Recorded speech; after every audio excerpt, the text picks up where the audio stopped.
우리 함께 하나님의 말씀 사도행전 17장 11절에 있는 말씀을 함께 보도록 하겠습니다. 베레아에 있는 사람들은 데살로니가에 있는 사람들보다 더 너그러워서 간절한 마음으로 말씀을 받고 이것이 그러한가 하여 날마다 성경을 상고함으로. 아멘. 오늘 성경에 등장하고 있는 이 베레아 사람들에 대한 특징은 성경을 상고했다라고 이야기합니다. 성경을 상고했다라는 단어의 이 원어는 아나크리노라고 하는 단어인데요. 이 단어의 뜻을 살펴보면 면밀히 조사하다, 심사하다, 연구하다라는 뜻을 가지고 있습니다. 그럼 도대체 무엇을 하려고 조사하고 무엇을 하려고 심사하며 무엇을 하기 위해 연구를 하는 것일까요?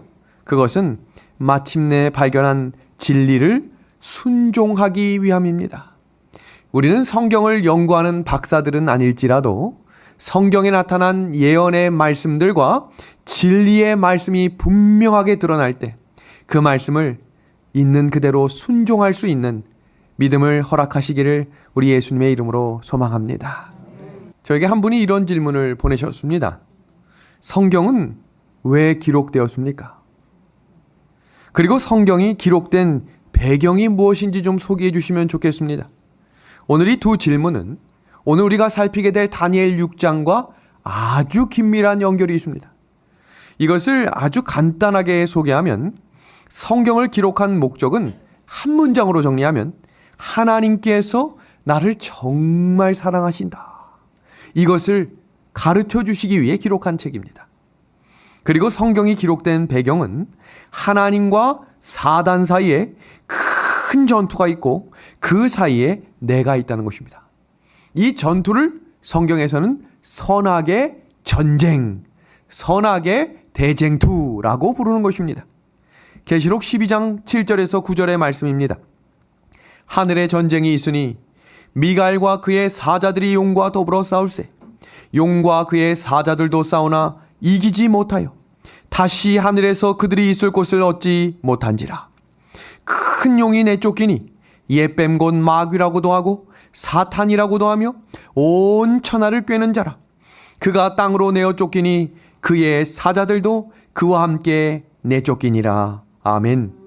그럼 이 말씀을 가지고 우리 한번 또 질문을 생각해 보겠습니다. 하나님 편에 서 있는 천사들의 수가 많을까요? 사탄과 악령의 수가 더 많을까요? 성경 본문에는 하늘의 천사 3분의 1이 쫓겨 땅으로 내어 쫓겼다라고 기록되어 있기 때문에 하늘의 표는 몇 분의 몇인 거예요? 3분의 2입니다. 그러니 염려하실 것이 없을 것입니다. 선악의 전투는 하나님이 이길 수밖에 없고 성경은 그 전쟁의 끝이 하나님께서 반드시 승리하시겠다고 약속해 주심에 하나님께 감사와 찬양을 돌립니다. 여기 그림들을 봐주시겠습니까? 하나님의 표는 언제나 작은 숫자처럼 보여서 항상 조롱받고 멸시받는 자리에 서는 일이 많이 있었습니다. 그래서 하나님은 그들을 남은 자손이라고 부르셨지만 그들에게 능력과 힘을 더해 주셨습니다. 요셉이 애굽에 팔려갈 때 하나님을 신실히 믿는 백성은 요셉밖에 없었지만 하나님은 그를 형통케 하심으로 그 주인의 집까지도 형통케 하셨다라고 약속하셨습니다. 엘리야의 갈멜산 전투에도 수백 명과 한 명이 싸우는 듯 했지만 하나님의 편이 그를 위해 중보기도 하였음을 엘리야가 깨닫게 하셨습니다. 오늘 이 글을 좀 주목해 봐 주시길 바랍니다. 오늘날 대부분의 사람들은 한 발은 성경 안에 한 발은 성경 밖에 내놓고 있습니다. 이런 상황에서 두 발을 모두 성경 안에 발을 들여놓고 있으면 사람들에게 이상한 취급을 받는 것입니다. 그 시대를 라오디게아 교회라고 불려지고 있습니다. 그러나 그때 우리가 기억해야 될 아주 중요한 말씀이 있습니다. 성경 말씀 계시록 3장 15절과 17절의 말씀입니다. 성경은 우리에게 이렇게 권면합니다. 내가 차든지 뜨겁든지 하기를 원한다. 맨 마지막 문장입니다. 내 공고한 것과 가련한 것과 가난한 것과 눈먼 것과 벌거벗은 것을 알지 못하도다. 이 말은 한마디로 정리하면 라오디게아 교회 안에는 우리의 모본이 없다는 것입니다. 그래서 우리는 다시 눈을 성경으로 돌려야 하는 시대에 살아가고 있습니다. 사람을 보고 모본을 찾을 수가 없습니다. 사람을 보고 따라가기엔 모두가 미직지근한 시대에 살아가고 있기 때문에 성경은 우리에게 옛 성도의 신앙을 따라가라 라고 이야기합니다. 그래서 찬미가 중에 환난과 핍박 중에도 누구의 신앙을 옛 성도 신앙 지켰네 라고 부르며 성경에 등장하고 인물들을 따라가라는 것입니다. 믿음의 목사님 따라가지 마십시오. 믿음의 장로님 따라갈 수 없습니다. 믿음의 집사님은 부족합니다. 그래서 성경은 옛 성도, 원래의 복음을 가지고 전진했던 백성들의 신앙을 다시 점검하며 나아가라고 가르쳐주고 있는 것입니다. 선악의 마지막 싸움, 그 첫 번째, 다니엘은 종말 시대를 위한 예언서라는 것입니다. 우리가 살피고 있는 다니엘 6장의 이야기는 다니엘 3장과 6장, 이 종말 시대에 하나님의 백성들이 경험하게 될 마지막 상황을 예표하는 것을 주목하라는 것입니다. 세 번째는 종말 시대에 하나님을 대적하는 적 그리스도의 세력은 하나님의 참 백성들에게 짐승에게 경배할 것을 강요하기 위하여 다니엘 3장의 금신상에게 절하는 일들과 다니엘 6장의 왕 외에는, 인간 왕 외에는 다른 신에게 기도하지 말라고 하는 30일을 법으로 제정한 것을 예표로 보여주고 있는 것입니다. 네 번째입니다. 짐승에게 경배하는 가장 확실한 증거로 하나님의 법인 안식일 대신 인간의 법 일요일에 순종할 것을 요구할 것입니다. 다섯 번째, 이 요구에 굴복하지 않는 경우 죽음에 처하게 될 것이지만 다니엘이 살아난 것처럼 하나님께서 그 백성을 살려내실 것을 믿으시기를 바랍니다. 우리 노란 글씨, 우리가 이 상황에 처하게 될 때 성령께서 오늘 배운 이 중요한 말씀을 생각나게 해주시길 소망합니다. 우리 같이 한번 읽어볼까요? 어린이로부터 어른까지, 방송으로 보시는 분까지 한 목소리로 함께 노란 글씨, 하나님께서, 같이 읽어보겠습니다. 시작. 하나님께서 그 백성을 살려내신다. 아멘입니다. 요한복음 16장 33절의 말씀입니다. 이것을 너희에게 이름은 너희로 내 안에서 평안을 누리게 하려 함이라. 세상에서는 너희가 환난을 당하나 담대하라. 내가 세상을 어떻게 하셨다고 선포하셨어요? 이겼노라. 우리가 살피게 될 다니엘 6장 두 번째 이야기는 다니엘이 드디어 사자굴에 들어가는 이야기로 시작이 됩니다. 그 사자굴에 들어가는 장면 전에 지난 시간에 배웠던 이야기를 한 2분 정도로 정리하고 넘어가겠습니다. 다니엘이 이 조서에 왕의 도장이 찍힌 것을 알고도 자기 집에 돌아가서는 윗방에 올라가 예루살렘을 향한 창문을 열고 전에 하던 대로 하루 3번씩 무릎을 꿇고 기도하며 그의 하나님께 감사하였더라. 우리가 지난 시간에 살폈던 세 가지는 도장이 찍힌 것을 알았지만 예루살렘 성을 향했다라고 하는 그 의미를 배웠고, 전에 하던 대로 하루 3번씩 기도했다라는 것과 무릎을 꿇고 기도했다라는 내용을 살폈습니다. 우리가 살폈던 내용 중에 하루 3번 기도하는 내용을 기억하고 계신가요? 지난 시간에 공부한 이후에 11시 50분에 알람을 맞추고 기도하신 분 아멘 합시다. 마스크 속에서 아멘을 하고 계십니다. 한 분이 그 다음날 저에게 이런 글을 보냈습니다. 늘 목사님 가정과 교회 위에 기도를 드립니다. 늘 말씀으로 은혜를 받는데 저도 결심하며 실천해 보려고요. 다니엘 14강 말씀을 듣고 다니엘이 하루 3번 기도했다는 내용을 배우고 나니 저도 2번은 하고 있었지만 목사님의 말씀대로 11시 50분을 정해놓고 하루 3번 기도 드리려고요. 다니엘은 지극정성으로 하루 3번 기도를 드렸는데 연약한 우리 주제에 2번으로 되겠나 하는 마음에 아멘 하며 실천에 옮겨 보려고요. 항상 감사합니다. 실천입니다. 오늘 우리가 이 말씀을 배우는 이유도 아멘하고 집에 돌아가자고 말씀을 배우는 것이 아니라 말씀대로 순종하며 진리대로 따라가기 위해 배움을 기억하심으로, 지난주에 못했다면 내일부터 알람에 맞춰놓고, 개인마다 시간이 다 다르기 때문에 시간은 정할 수 없지만 하루 3번 기도하는 훈련을 시작해 보시기를 간절히 소망합니다. 이제 다니엘 6장 이어지는 말씀을 통해 다니엘이 그 조서가 찍힌 것을 알고도 예루살렘을 향해 기도하기 시작했습니다. 근데 여기 한번 이 그림을 봐주시기 바랍니다. 빨간색 동그라미 안에 이 사람들의 눈빛을 한번 상상해 주시기 바랍니다. 이 사람들의 눈빛이 과연 사랑의 눈빛일까? 아니면 저 사람 옳거니 너 걸려들었다, 너 이제 끝이, 어떤 눈빛일 것 같으세요? 이제 이들이 고발할 내용을 기뻐하며 왕에게 달려가는 이야기가 이어지는 12절부터 13절의 이야기입니다. 왕이여, 이들의 목소리 흥분됐겠죠? 이들의 목소리 아주 기쁨에 찼겠죠? 마지막 때의 세상의 목소리일 것입니다. 한번 보겠습니다. 이미 금령의 어인을 지켜서 이제부터 30일 동안에 누구든지 왕외의 어느 신에게나 사람에게 구하면 사자굴에 던져놓기로 하지 아니하셨나이까? 왕이 대답하여 가로되 이 일이 적실하니 메대와 바사의 병개치 아니하는 규례대로 된 것이니라. 그들이 왕 앞에서 대답하여 가로되 왕이여, 사로잡혀온 유다 자손 중에 그 다니엘이 왕과 왕의 어인이 찍힌 금령을 돌아보지 아니하고 하루 3번씩 기도하니라. 그러니까 이 사람들이 전에 다니엘이 하루 3번 기도하는 걸 알고 있었던 거예요. 그리고 이 사람들은 원래 하던 대로 기도할 줄도 알고 있었습니다. 그래서 아무 문제 없이 누구의 계획대로, 자기의 계획대로 다 일이 진행될 것을 믿었다고 되어 있습니다. 여기서 중요한 사실은 이 고발을 듣고 정신 차린 한 사람이 바로 왕이었습니다. 왕이 정신이 번쩍 들었습니다. 총리와 방백들의 그 모함에 걸려든 것을 즉시 알아차렸습니다. 내심 크게 당황하고 내심 분노했지만 내색할 수가 없었습니다. 왜요? 그때는 이미 늦었기 때문입니다. 자, 여기서 우리가 한번 살펴보고 넘어가야 될 장면은 하나님의 눈과 세상의 눈은 다르다는 것입니다. 그럼 도대체 하나님의 눈은 어떤 눈으로 성경이 이야기하고 있는가? 첫 번째, 하나님의 눈은 하나님의 백성들을 감찰하시고 보호하시는 눈입니다. 우리를 지켜보시는 이유는 야, 이 녀석들 어떻게 지내나 이것이 아니라 어떻게 보호해 줄까? 두 번째 눈입니다.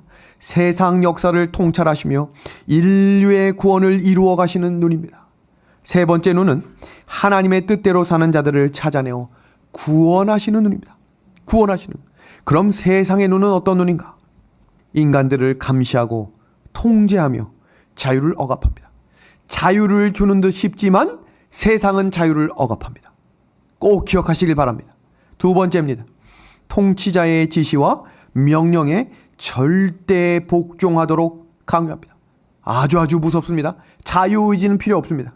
법에 따라 복종하도록 강요합니다. 세 번째입니다.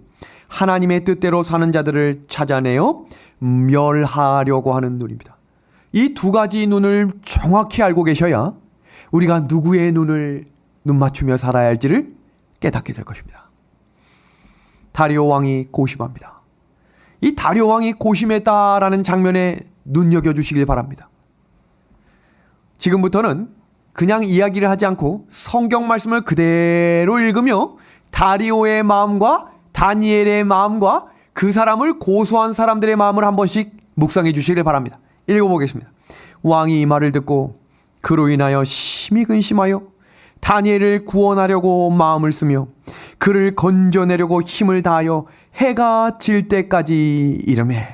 주석을 보니까 만약 다른 인물이 걸렸으면 즉시 죽였을 것이다 라고 되어 있습니다. 누구였기 때문에? 다니엘입니다. 다니엘은 성경 우리 지난 시간에 배운 것처럼 흠이 없고 정결했다 그랬습니다. 그래서 믿음의 백성들은 그런 백성으로 걸어가셔야 합니다. 고민합니다. 근데 언제까지? 해가 질 때까지. 그러니까 이제 누가 찾아왔을까요? 고소했던 인물들이 찾아옵니다.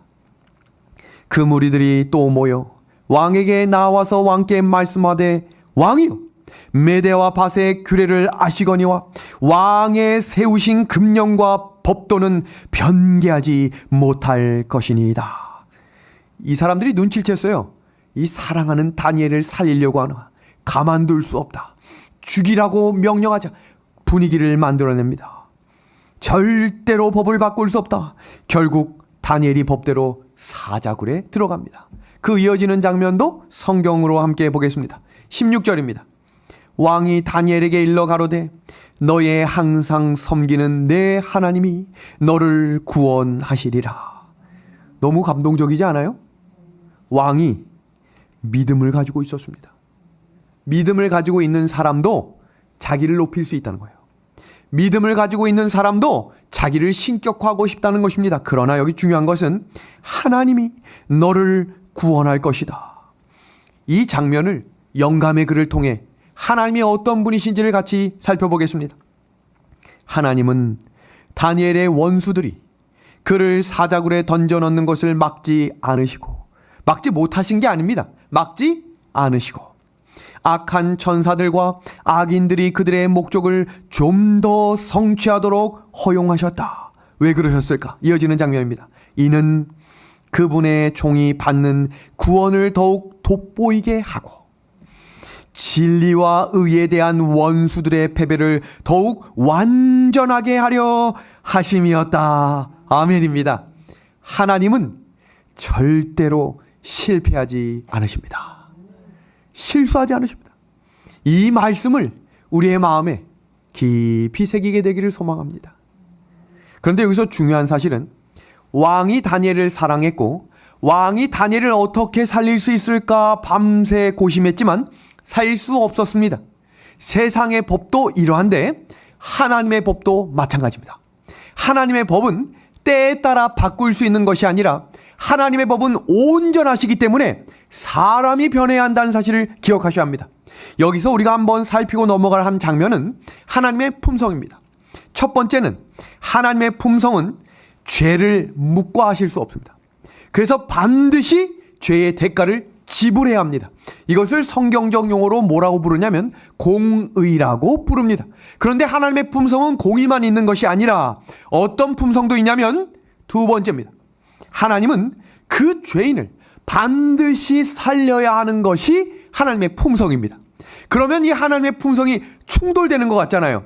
죄의 대가로 반드시 죽어야 하고 하나님은 죄에 죽는 사람을 살려내야 합니다. 이 공의와 사랑이 한 번에 나타난 자리가 십자가입니다. 기독교 신앙 중에 왜 그토록 십자가를 강조하는지를 모르는 분들이 많아요. 그냥 십자가 노래할 때도 십자가 하는데 도대체 그게 뭔지를 몰라. 그냥 십자가예요. 오늘 이 말씀을 정확히 이해하시면 그렇게 십자가에 하나님께서 온 사랑을 100% 쏟으신 이유를 아시게 될 겁니다. 자, 여기 보십시오. 하나님의 공의와 사랑이 다 쏟아진 자리가 갈바리의 십자가였습니다. 그 이유는 하나님의 공의가 온전히 실현된 자리, 죄인은 반드시 뭐하는? 죽어야 하는 그 하나님의 공의가 실현된 자리입니다. 그런데 또 하나의 하나님의 품성이었던 죄인을 살려야 한다라고 하는 그 자리, 무슨 자리였습니까? 사랑. 그 사랑이 실현된 자리입니다. 그러니 우리 천만 기독교인들은 기억하십시오.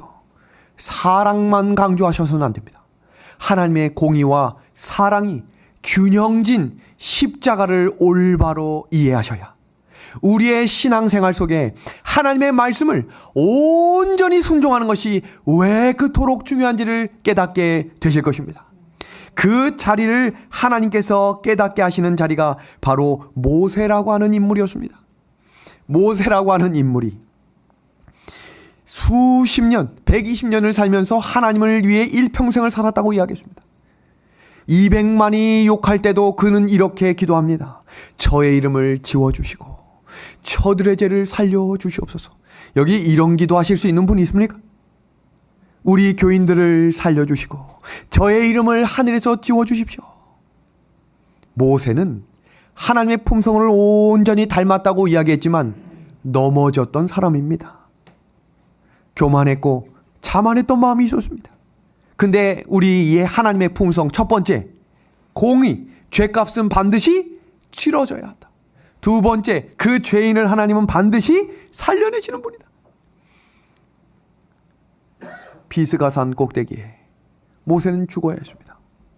그러나 중요한 사실은 하나님은 그 모세를 약속의 땅 가나안에 들어가게 하셨다는 사실입니다. 이것이 공의와 사랑이 공존하시는 하나님의 품성을 우리에게 가르쳐 주시는 것입니다. 영감의 글입니다. 우리들은 하나님의 계획들을 분별할 수 없지만 우리들은 그를 신뢰하고 우리 일로 믿음을 보여주어야 한다. 여기 사자굴에 대한 고대 문헌이 밝혀졌습니다.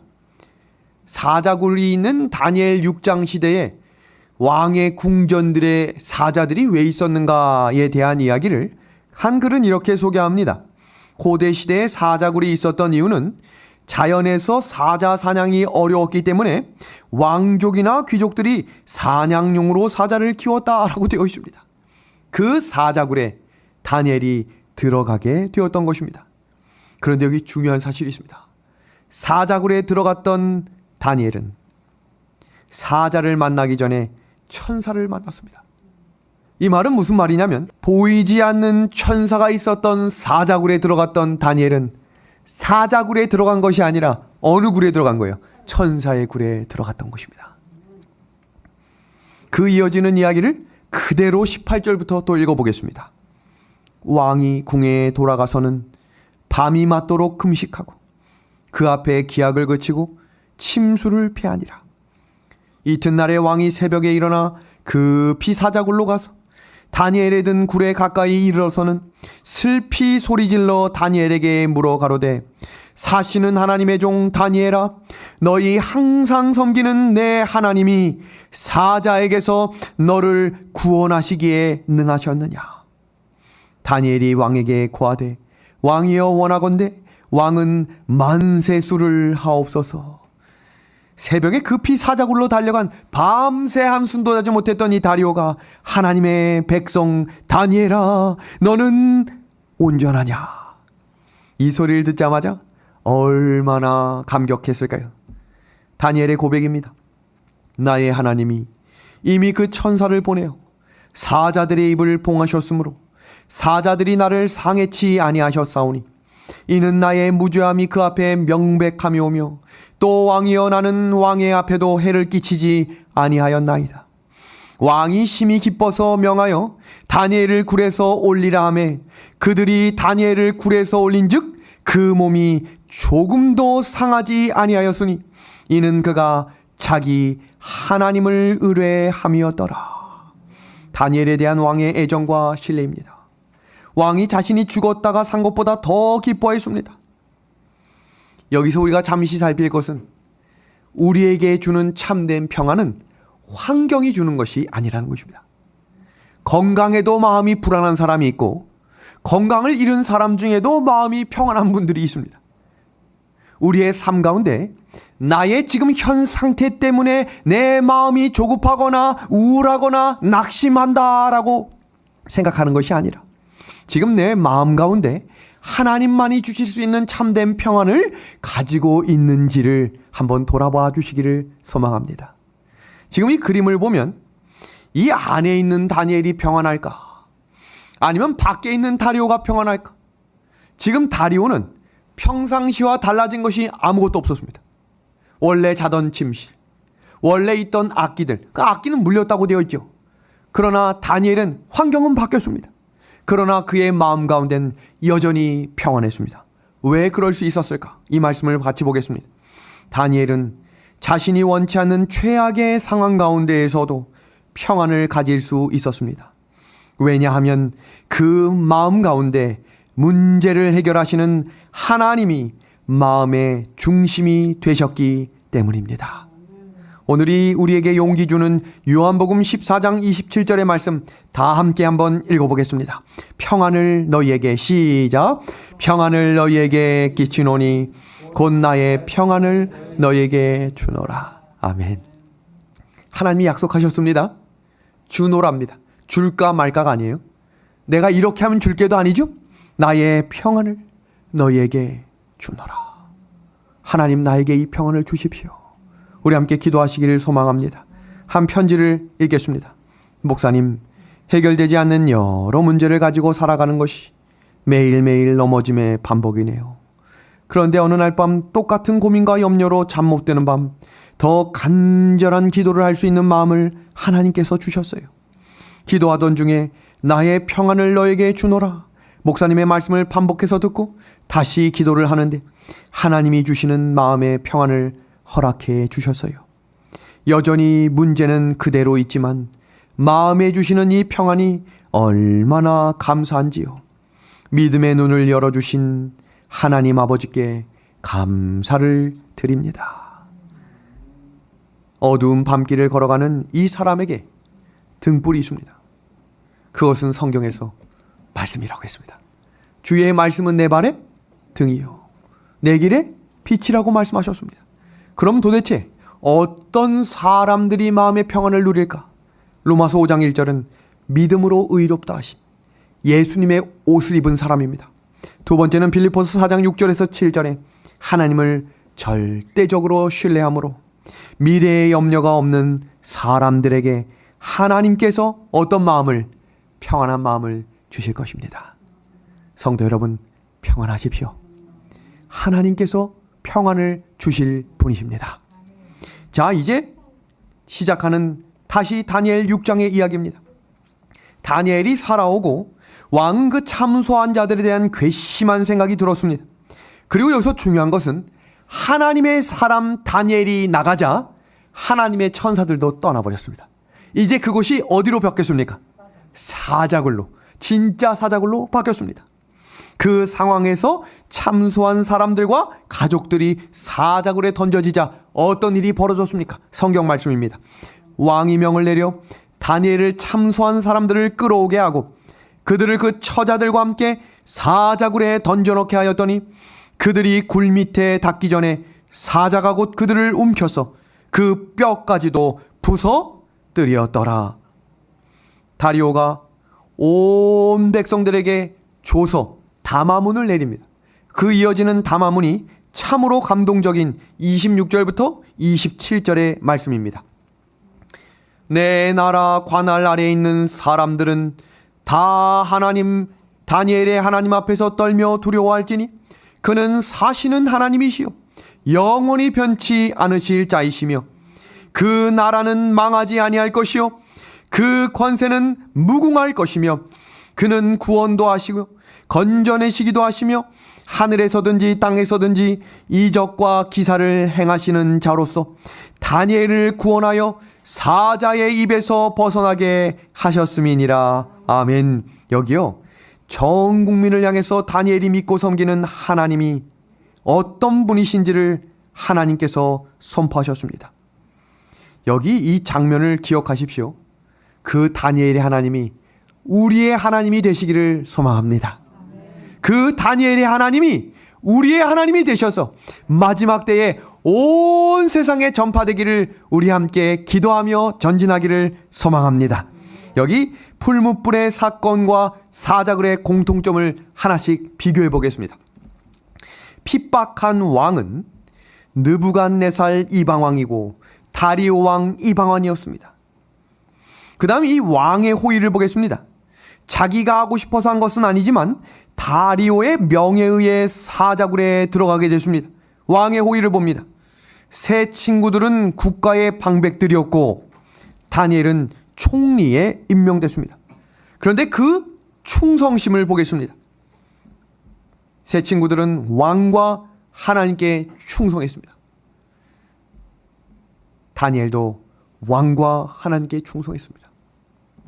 핍박의 원인은 하나님께 헌신했다는 이유, 하나님이 온전한 나의 구주이시라라고 하는 이유 하나만으로 핍박을 당했습니다. 마찬가지로 다니엘도 하나님께 헌신했던 기도의 자리를 지키기 때문에 사자굴에 들어갑니다. 그 결과가 어떻게 됐는가?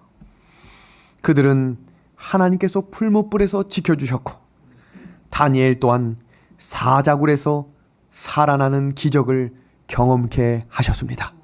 이런 기대를 가지고 살아가면 좋겠습니다. 사건 후의 효과입니다. 왕이 전국의 하나님의 살아계심과 신실하심을 전파했고, 두 번째는 왕이 전국의 하나님의 신실하심을 똑같이 전파했다는 것입니다. 성경에 기록되어 있는 마태복음 24장의 세상 끝은 온 세상에 하나님의 복음이 전파될 때입니다. 우리는 때때로 한 사람 한 사람을 어떻게 전도할까라고 고민하지만 이 세상의 땅끝까지 복음이 전파되는 일은 이제 그리 어렵지 않은 일이 되었습니다. 그런데 보니까 하나님의 신실한 사람들의 순교자의 자리를 보고 또 다른 지도자들이 하나님의 신실하심을 증거할 때 온 세상에 복음이 전파되었습니다. 그 의미를 기억하시기를 바랍니다. 다니엘의 신앙과 인품입니다. 다니엘은 목숨을 다하여 하나님을 사랑하며 그 말씀에 순종하는 충성된 하나님의 종이었습니다. 다니엘은 또한 국사를 처리하는 일에 있어서도 매우 특별한 능력을 가지고 있었고 왕의 절대적인 신뢰를 받았습니다. 다니엘의 이러한 충성된 신앙과 고상한 인품과 뛰어난 능력은 평상시 매일의 생활 속에서 하나님의 말씀에 충실한 결과였습니다. 여기서 주목할 만한 사실은 어떤 특별한 예배일이나 어떤 특별한 하루에 주목할 것이 아니라 매일의 신앙에 주목하셔야 합니다. 신앙도 매일의 신앙을 꾸준히 신앙의 근육을 만들어 가야 합니다. 그래야 위기의 때에 하나님께서 함께 하심을 확신할 수 있습니다. 이 지금 한 해가 마무리되어 가는 이 시점에 성경 통독 완독하신 분들 아멘 합시다. 속으로 아멘 하신 거죠? 제가 길거리를 가다가 이제 서울을 걸어가면 여기저기서 모르는 분들이 저를 붙잡아요. 그래서 목사님 안녕하세요 하면 제가 모르는 분이잖아요. 그분이 이렇게 말씀하세요. 목사님 저 한 해 성경 통독 완독했습니다. 그럼 그때 제가 어느 교회 누군지를 여쭙습니다. 성경을 읽지 않고는 성경에선 결단코 믿음이 자라지 않겠다고 했습니다. 성경 가방을 들고 교회를 꾸준히 참석하는 것보다 성경을 개인적으로 묵묵히 읽으며 하나님께 묵묵히 기도하는 신앙을 훈련하셔야 합니다. 30년이 지나도 신앙이 왜 자라지 않는가? 성경을 묵묵히 보는 습관이 안 됐기 때문입니다. 그럼 그렇게 하실 분들 아멘 합시다. 창세기만 읽으시면 안 됩니다. 더 나아가 출애굽기까지만 읽으시면 안 됩니다. 꾸준히 성경을 매일매일 새벽 기도가 마친 이후에 하루에 5장씩만 읽으면 성경을 완독하실 수 있어요. 그 성경 5장 읽는데 걸리는 시간은 15분입니다.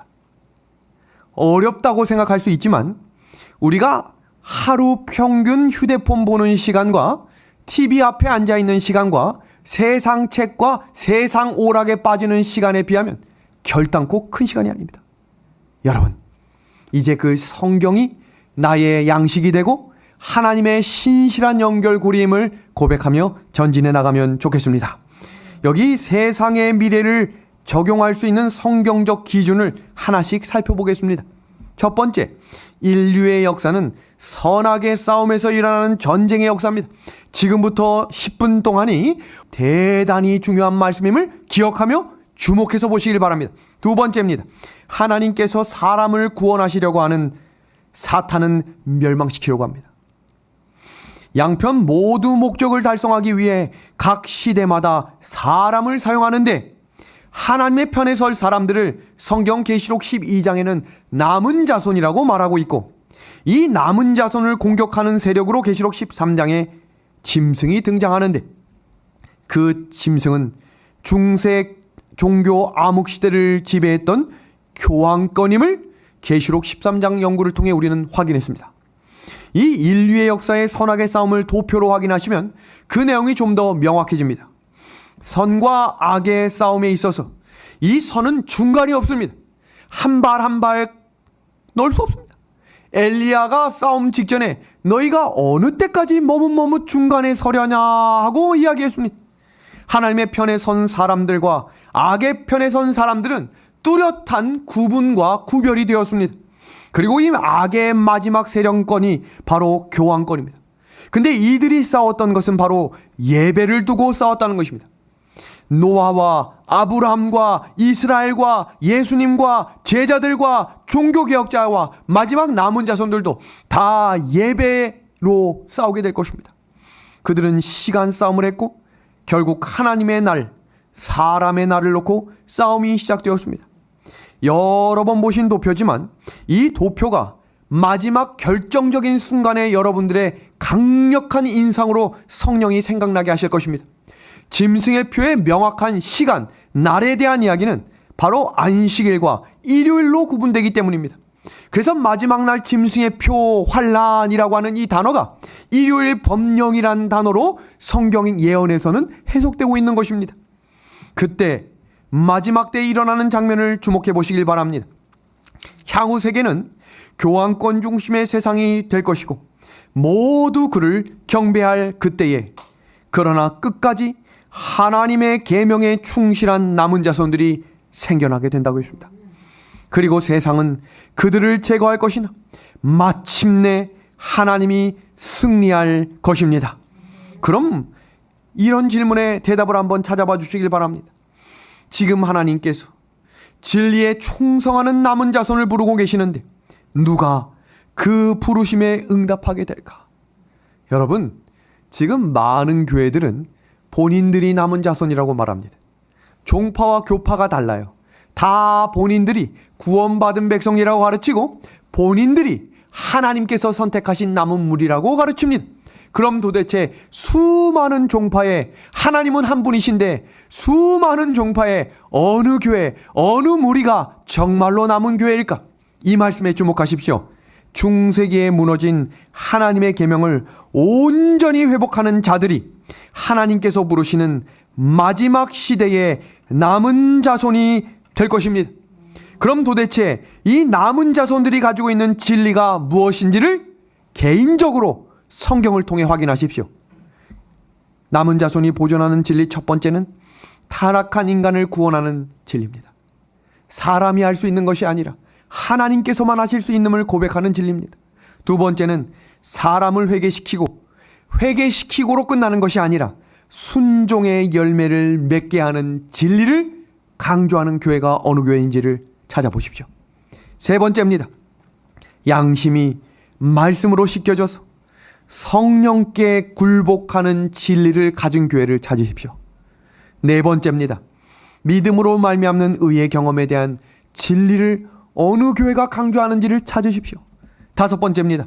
십자가의 피로 받는 구원에 대한 진리, 약속의 말씀을 가지고 자라나야 하는 진리, 다시 오실 예수님의 재림을 전하는 진리를 가진 교회를 기도함으로 찾으십시오. 사람이 많다고 내가 이 교회에 오래 출석했다고가 아니라 성경이 말하는 참된 진리를 찾아 이제 성령의 진리를 구하는 진리의 백성들이 되시기를 우리 예수님의 이름으로 간절히 소망합니다. 그럼 이 일요일 법령은 무엇으로부터 올 것인가를 잠시 살펴봅니다. 지금 보시는 이 IPCC, 이것은 세계 기후를 연구하는 조직체입니다. 기후재앙 마지노선이 12년 빨라져서 5년마다 무서운 폭염이 올 것인데 2040년 이전의 한계점에 도달한다. 어제 뉴스 CNN 뉴스에서는 벌써 0.5도를 놓고 2년 사이에 세상 지구가 움직인다라고 한 기사를 발표했습니다. 이게 무엇을 의미하는가? 사람이 살 수 없는 세상이 곧 도래한다는 얘기입니다. 지금 이 연도수를 보면 2021년이기 때문에 몇 년 안 남은 것입니다. 그러니 몇 년 안에 지구가 점점 더 살아갈 수 없는 시대가 온다면 도대체 어떤 시대가 도래할 것인가?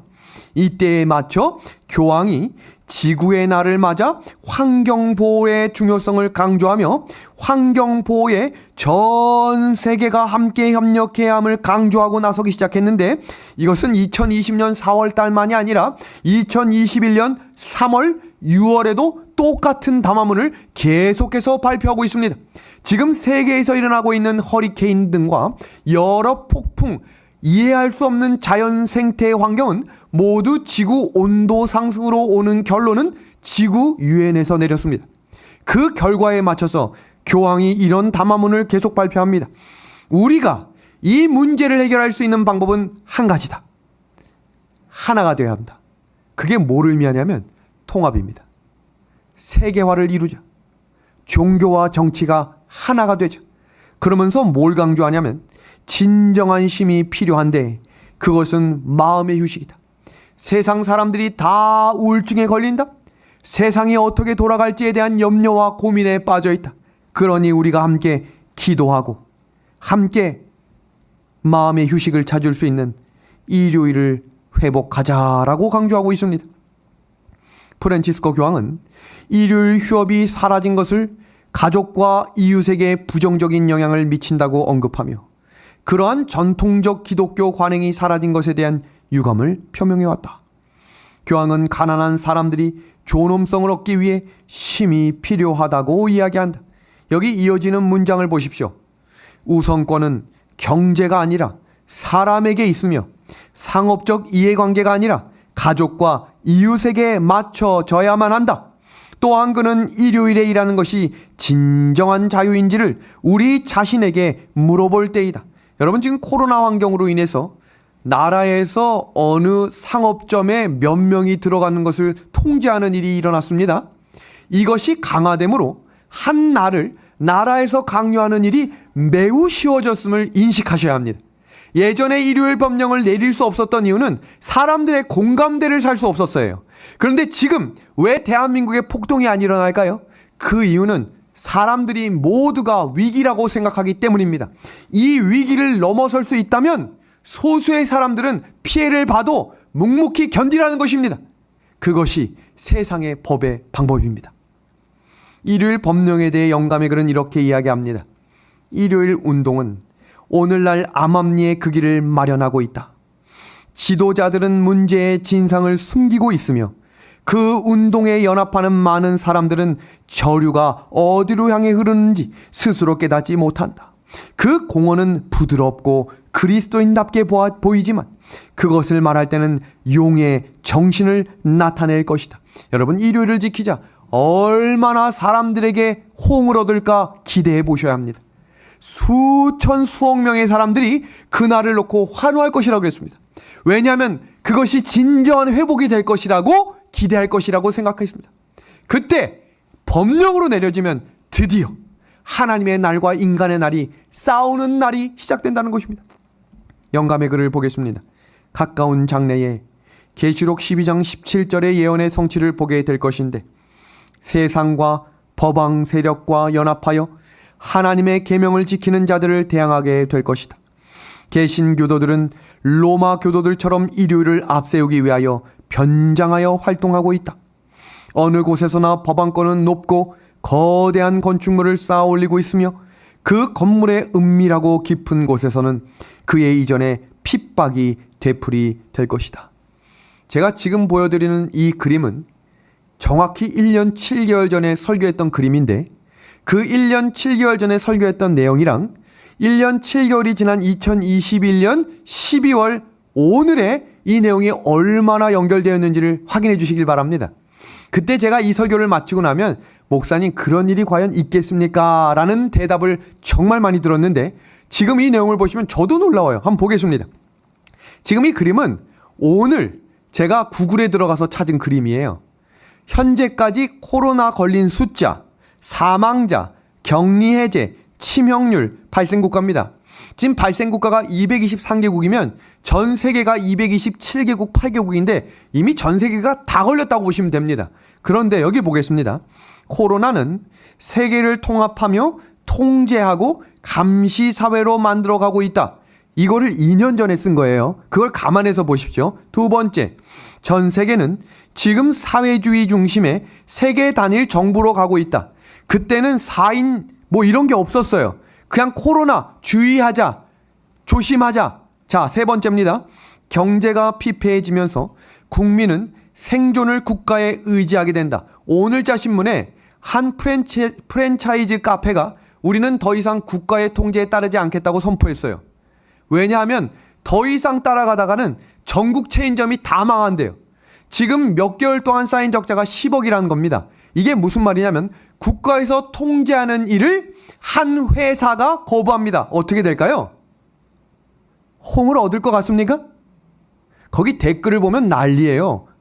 그럼 당신들이 구상권 모든 걸 다 낼 거냐? 누구도 호응하지 않아요. 그 이유는 사람들에게 피해가 된다고 생각하기 때문이에요. 다음입니다. 코로나 현상이 장기화되면 국민은 국가의 종속될 것이다. 위험한 말 같지만 민주주의 사회 속에서도 나라의 통제에 익숙해질 수 있다는 겁니다. 다음입니다. 결국 백신도 강요될 것이며 백신을 회피하면 요주의 인물이 된다. 지금 이 말에 저도 깜짝 놀랐어요. 그 당시에는 백신이 아직 개발되지 않았던 시대였습니다. 제가 왜 이 말들을 강요하냐면 제가 이 글들에 대해서 원로 목사님들이나 예언을 연구하시는 목사님과 아주 심도 있는 논의를 했었어요. 그때 그분들이 한 목소리로 했던 이야기는 사람을 통제할 수 있는 하나의 세력과 하나의 매개체가 생길 거라는 거예요. 그것은 단순히 그냥 백신이라고 하는 단어에 집중하지 마시고 사람들이 거기에 통제될 수밖에 없는 일들. 여러분, 지금 4인 체제에 백신을 맞지 못하면 2명 이상 들어가지 못한다는 것 상상이나 하셨습니까? 그런데 지금 어느 식당을 가도 제일 먼저 보여달라고 하는 것은 백신 패스입니다. 유럽이나 미국 등지에서는 백신을 맞지 않으면 회사에서 잘립니다. 그 문화가 한국에 들어오지 않을 거라고 하는 보장이 있습니까? 강요라고 하는 단어는 자연스럽게 사람들 스스로에게 이해하게 만들어서 강요라고 생각하지 못하게 만든다는 것입니다. 6번째입니다. 일단 이 강요가 점점 더 강해지면 그 핍박의 대상은 기독교가 된다는 거예요. 그리고 결국 개신교회는 천주교와 연합하게 됩니다. 그 이유를 제가 예전에 종교통합 연합운동에 대해서 소개하면서 천주교회와 현재 개신교회의 기독교의 교리가 대부분 통합됐어요. 예전 시대에 달랐던 많은 교리들을 여러 총회와 회의들을 통해서 대부분 맞춰놨습니다. 그 시작이 교황의 사과로 시작됐어요. 우리가 과거에 잘못된 것을 사과한다. 그래, 그러면 우리가 하나 되기 위해 교리를 바꾸자. 여러분, 그 교리에 하나 될 수 없는 하나의 기독교 종파가 일어납니다. 주목하셔야 됩니다. 다음입니다. 사탄은 마지막에 종교와 정치를 하나로 통합하여 다스린다. 사탄의 마지막 공격 대상은 하나님의 계명을 지키는 자들이다. 다양한 흔들림 이후 하나님의 공격 방법은 그 끝은 육체적인 핍박입니다. 이것도 2년 전에 보여드린 사진이에요. 제가 왜 2년 전 걸 그대로 가지고 왔냐면 그것이 이만큼 전개가 되고 있다는 것을 보여드리기 위함입니다. 여기 보십시오. 폭풍이 지나가고 인류는 살아남겠지만 우리는 다른 세상에 살 것이다. 여러분, 이 다른 세상은 개인의 자유를 상실하고 통제와 감시 사회로 전환하는 것을 누구도 막을 수 없다라는 것을 의미하는 것입니다. 여기 보세요. 코로나와 일요일 법령의 적합성입니다. 코로나 이후 국가나 정부가 국민들을 통제하고 감독, 감시할 수 있는 저항할 수 없는 명분이 만들어졌습니다. 국민들은 초기에 불만을 토로하고 저항했지만 여러 달이 지나면서 점점 통제와 간섭 강요에 익숙해집니다. 세 번째, 그동안 일요일법이 연기된 것은 사람들의 정서와 저항 때문이었지만 이제 그런 문제가 점점이 아니라 단번에 해결되고 있다는 것을 인식하셔야 합니다. 네 번째는 일요일 휴원법의 명분은 교황 경배로 하지 않고 사회적 평화와 가정과 환경 문제와 연결시켜서 이야기할 것이기 때문에 사람들은 그 법을 따를 것이라고 이야기하고 있습니다. 마지막입니다. 일요일 강제 휴업법을 반대할 이유가 전혀 없게 사회 전반적으로 만들어 놓고 사단은 이 법을 공식화된 법으로 곧 발표할 것입니다. 여러분, 이때 우리는 어떻게 살아가야 할까요? 여러분이 기독교인으로서 성경의 진리를 찾고 계신가요? 진리를 발견하면 진리를 순종하는 일에 희생할 각오를 가지고 살아가고 계신가요? 그 희생이 죽음이라면 목숨까지 내어버릴 만한 순교자의 신앙을 갖고 계신가요? 우리 마태복음 10장 39절을 같이 읽어보겠습니다. 자기 목숨을 시작. 자기 목숨을 얻는 자는 잃을 것이요 나를 위하여 자기 목숨을 잃는 자는 얻으리라 라고 말씀하셨습니다. 여러분, 영감의 글입니다. 선악의 싸움의 핵심은 율법입니다. 첫 번째, 마치 바벨론의 왕 느부갓네살이 이 신상의 머리를 숙여 경배하지 않은 모든 자들을 죽이라고 명령을 한 것처럼 일요일 제도를 존중하지 않는 모든 자는 투옥과 죽음으로 벌을 받게 될 것이라는 선언이 있게 될 것이다. 이건 선포입니다. 이어지는 구절 보십시오. 하나님의 백성들은 고난을 면치 못할 것이다. 박해와 고난을 당하고 궁핍과 고난을 견딜지라도 그들을 죽도록 버리시지 않으실 것이다. 다음 구절입니다. 만일 하나님의 백성들이 그분을 신뢰하고 믿음으로 그분의 능력을 의지할 것 같으면 사탄의 계획들은 모르드게의 시대에서와 마찬가지로 현저하게 우리 시대에도 실패로 끝날 것이다. 오늘 말씀을 정리하며 약속의 말씀 마태복음 16장 24절의 말씀입니다. 이에 예수께서 제자들에게 이르시되 누구든지 나를 따라오려거든 자기를 부인하고 자기 십자가를 지고 나를 따를 것이니라. 이 의미를 정리하고 오늘 말씀을 정리하겠습니다. 십자가를 지는 것은 주님처럼 사는 것입니다. 내가 편한 대로 사는 것이 아니라 주님의 뜻대로 사는 것입니다. 진리를 발견하고 하나님의 뜻을 깨달으면 그 길이 아무리 힘들어도 어떤 희생을 치르고서라도 그분의 뜻을 따라 순종하는 것이 십자가를 지는 것입니다. 십자가를 지고 가는 길은 힘들고 거친 고난의 길이지만 마지막에 도달할 곳은 영광의 면류관이 준비된 곳입니다. 주님께서 십자가를 지고 가시다가 마침내 돌아가셨듯이 진리이신 주님을 따라 산다는 것은 목숨을 포기하는 것입니다. 누구든지 제 목숨을 구원코자 하면 잃을 것이요 누구든지 나를 위하여 제 목숨을 잃으면 찾으리라. 십자가를 진다는 것은 주님과 함께 십자가에 못 박히는 것입니다. 그래서 자아가 죽을 때에 평안함이 생명이 있고 소망이 있습니다. 우리 마지막 문장 다 같이 읽고 오늘 말씀을 마치겠습니다. 십자가를 지는 것은 시작. 십자가를 지는 것은 주님만 바라보고 그분만 의지하여 사는 것입니다. 아멘. 오늘 이 약속의 말씀을 붙들고 하나님께서 예비하신 그 길을 진리의 길이라면 목숨까지 하나님께 드릴 각오와 순교자의 정신을 가지고 이 길 끝까지 걸어가는 저와 우리 믿음의 하늘 가족들이 되기를 소망하며 오늘 말씀을 줄이도록 하겠습니다.